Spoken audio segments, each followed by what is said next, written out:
क्या तुम्हें पता है कि हर बच्चा एक खास दोस्त रखता है जो दिखाई नहीं देता लेकिन हमेशा उसके साथ रहता है। वो दोस्त दिन में तुम्हें हंसना सिखाता है, रात में डर और अकेलापन दूर करता है, और जब तुम सबसे अलग या उदास महसूस करते हो तो वो तुम्हें अपनी आवाज में गले लगाता है। आज मैं तुम्हें एक ऐसे बच्चे की कहानी बताने जा रहा हूँ जिसने पहली बार अपने सबसे अच्छे दोस्त को महसूस किया। उस बच्चे का नाम था गोलू।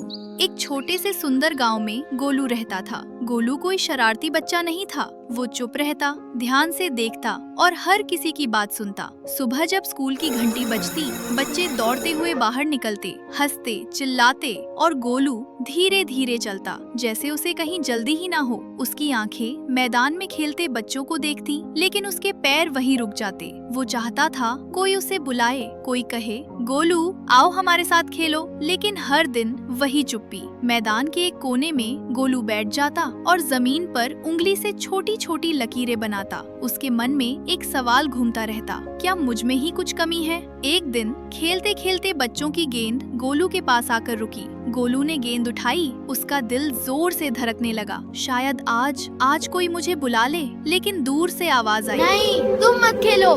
गोलू के हाथ कांप गए। उसने गेंद धीरे से जमीन पर रखी और बिना पीछे देखे घर की तरफ चल पड़ा। रास्ते में हवा चल रही थी, पेड़ हिल रहे थे। गोलू एक बड़े पुराने पेड़ के नीचे बैठ गया। उसने आसमान की तरफ देखा, बादल चल रहे थे, और बहुत धीमी आवाज में बोला, मैं किसी का बुरा तो नहीं करता, फिर भी कोई मुझसे दोस्ती क्यों नहीं करता?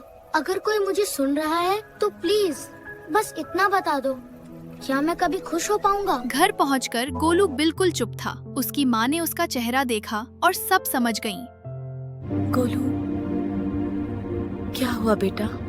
माँ, सबके पास दोस्त है, मेरे पास क्यों नहीं? बेटा, तुम कभी अकेले नहीं हो। हाँ, क्योंकि तुम्हारा एक ऐसा दोस्त है जो तुम्हें हर वक्त देखता है, सुनता है और समझता है। कौन? माँ ने बहुत प्यार से कहा, जीसस। गोलू ने ये नाम पहली बार ऐसे सुना जैसे दिल ने उसे पहचान लिया हो। माँ ने बाइबल खोली और पढ़ा, मैं तुम्हें कभी नहीं छोड़ूंगा और नहीं त्यागूंगा। गोलू ने कुछ नहीं कहा, लेकिन उसके दिल में कुछ हल्का हो गया। उस रात गोलू देर तक जागता रहा। खिड़की से चांद दिख रहा था। उसने आंखें बंद की और बहुत धीमी आवाज में कहा, डियर जीसस, अगर आप सच में मेरे दोस्त हो तो प्लीज आज मेरे पास रहना। लेकिन गोलू का दिल अब पहले जैसा भारी नहीं था। अगली सुबह सूरज की हल्की किरणें कमरे में आ रही थीं। गोलू जल्दी उठ गया। आज स्कूल में एक नया बच्चा आने वाला था। स्कूल पहुंचते ही उसने देखा एक छोटा बच्चा डरा हुआ अकेला क्लास में खड़ा था। सब बच्चे उसे देख रहे थे, लेकिन कोई पास नहीं गया। गोलू ने धीरे धीरे उसके पास कदम बढ़ाए। हाय, मैं गोलू हूँ, तुम हमारे साथ आओ। बच्चे की आंखें चमक गईं और उसने धीरे से हाँ कहा। आज गोलू ने महसूस किया कि उसे अब डर नहीं लग रहा, क्योंकि जीसस हमेशा उसके साथ है। स्कूल में दिन बीतता गया। गोलू ने देखा दोस्तों के बीच मुस्कुराहट, हंसी और प्यार, लेकिन अचानक बारिश तेज होने लगी और आंधी चली। सब बच्चे डर गए, कुछ फिसलने लगे और एक बच्चा गिर गया। गोलू दौड़ा, उसने बच्चे का हाथ पकड़कर उठाया। ठीक है, सब ठीक है, गोलू ने कहा। उस पल गोलू ने महसूस किया कि अच्छाई और साहस सिर्फ दूसरों के लिए नहीं, खुद के लिए भी जरूरी हैं। वो बच्चे के साथ सुरक्षित जगह पर पहुंचा। बारिश रुक गई और सूरज की किरणें फिर से खिल उठी। गोलू ने गहरी सांस ली। उसने दिल में कहा, जीसस, आज आपने मुझे डर और अकेलापन से बचाया और मुझे दिखाया कि मैं दूसरों का सहारा बन सकता हूँ। दिन खत्म हुआ। गोलू घर लौटा। माँ ने उसका चेहरा देखा। कैसा दिन था बेटा? गोलू मुस्कुराया। आज मैं जान गया कि मैं कभी अकेला नहीं हूँ। रात हुई। गोलू बिस्तर पर लेटा, हाथ जोड़कर धीरे से बोला, जीसस, आप मेरे सबसे अच्छे दोस्त हो और मैं जानता हूँ कि आप मुझे कभी अकेला नहीं छोड़ेंगे।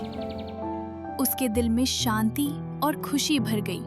अब गोलू जान गया कि सच्चा दोस्त वही है जो हर समय साथ होता है, जो डर में सहारा देता है और हमेशा प्यार करता है। और हर दिन गोलू दूसरों की मदद करता रहा, अच्छाई और दोस्ती फैलाता रहा। और हर रात जब वो अकेला महसूस करता या डर जाता, वो याद करता, जीसस, आप मेरे सबसे अच्छे दोस्त हो और मैं जानता हूँ कि आप मुझे कभी अकेला नहीं छोड़ेंगे। कहानी यही खत्म होती है, लेकिन गोलू की सीख हमेशा हमारे दिल में रहेगी। सच्चा दोस्त वही है जो डर और अकेलापन दूर करे, जो हर समय तुम्हारे साथ हो।